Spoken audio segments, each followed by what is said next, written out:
¿Sabías que hace apenas 2 siglos China era uno de los países más pobres y humillados del planeta? Hoy está a punto de convertirse en la primera potencia mundial. Esta es la increíble historia del dragón que despertó. China no es solo un país, es una civilización ininterrumpida de más de 5000 años. Todo comenzó en el valle del río Amarillo, donde surgieron las primeras aldeas agrícolas. Allí se domesticó el arroz y el mijo, se construyeron complejos sistemas de irrigación y se creó la cerámica más antigua del mundo. En este lugar nació el concepto del Imperio del Centro, la idea de que China era el corazón palpitante del mundo civilizado. La dinastía Xia marcó el inicio de un orden político que unía poder y moral. Después vino la dinastía Shang, que nos dejó los primeros textos grabados en huesos oraculares, una ventana al pasado. Y más tarde, la dinastía Zhou consolidó una idea que resonaría por milenios: el mandato del cielo. Según este, el gobernante debía mantener la armonía entre el orden divino y el humano. Durante estos milenios, China fue una fuente inagotable de inventos que cambiaron el mundo: la seda, la brújula, el papel y la pólvora. También desarrolló filosofías que aún hoy influyen en nuestras vidas, como el confucianismo, el taoísmo y el legalismo. Era una sociedad fascinante que combinaba disciplina, espiritualidad y una tecnología asombrosa.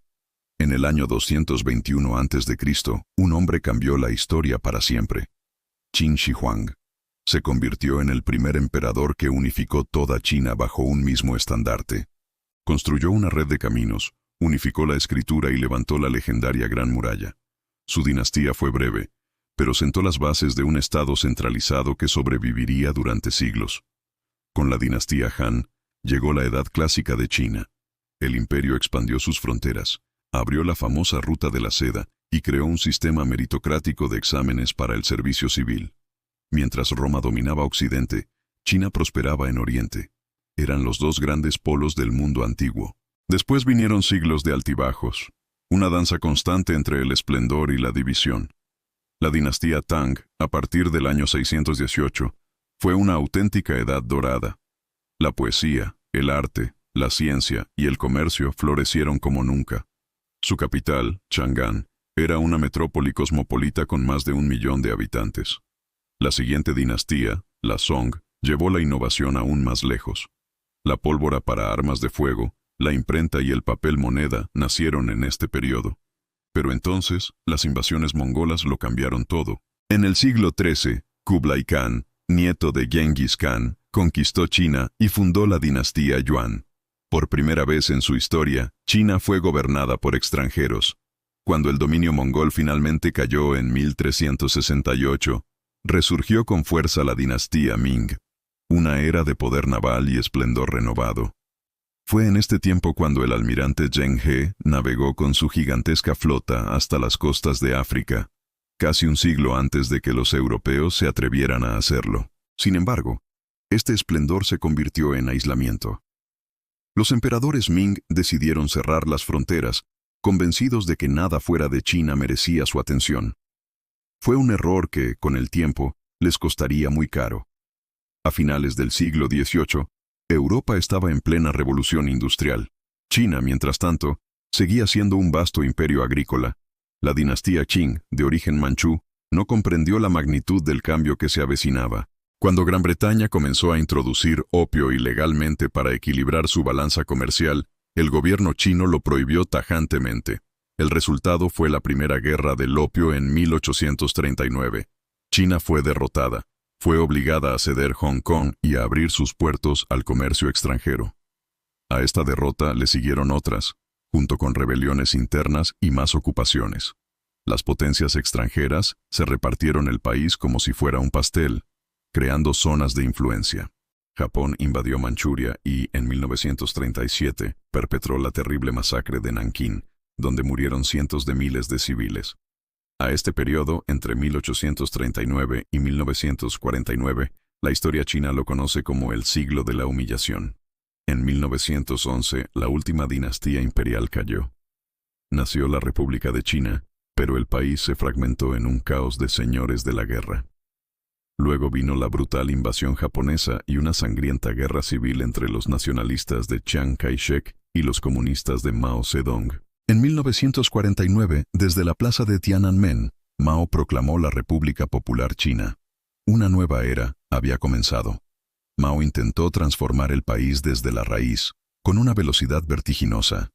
El gran salto adelante buscó industrializar China en solo unos años, pero el resultado fue una hambruna catastrófica que costó la vida a decenas de millones de personas. Después, la Revolución Cultural intentó purgar las viejas costumbres, destruyendo universidades, templos y conocimientos milenarios.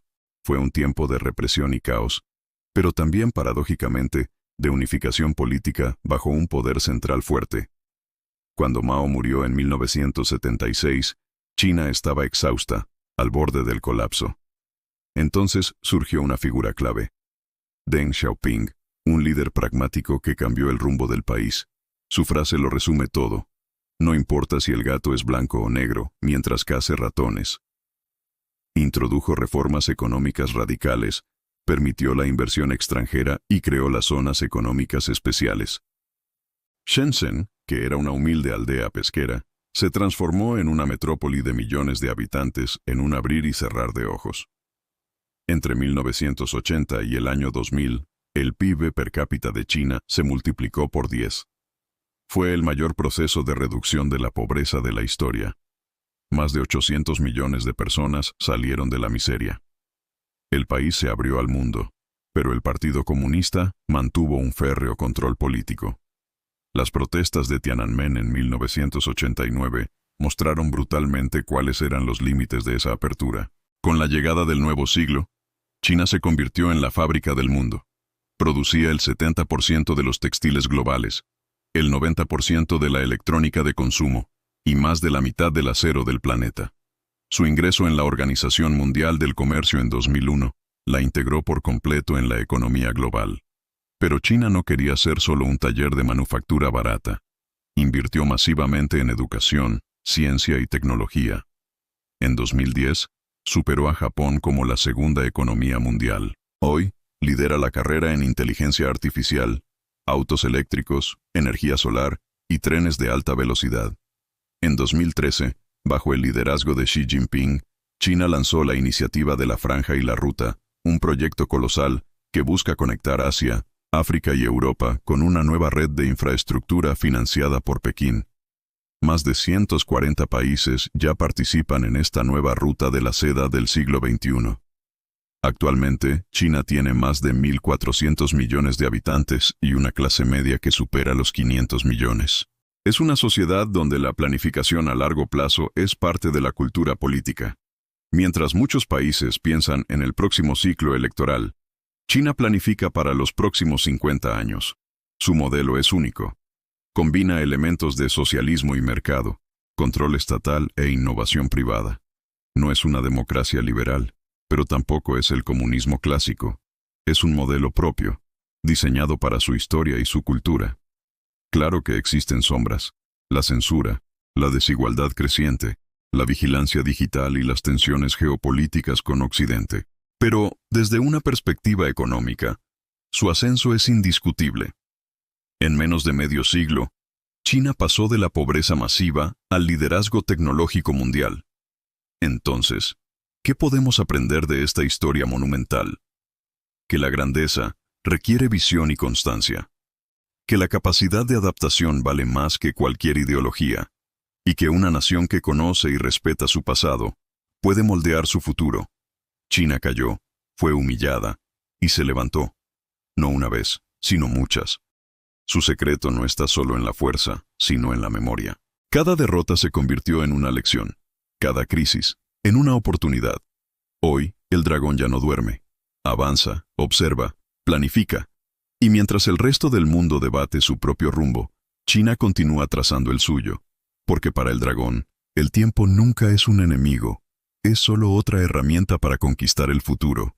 Gracias por acompañarnos en este viaje. Si te ha gustado, no olvides darle a like, suscribirte y activar la campanita para no perderte nuestras próximas historias. Hasta pronto.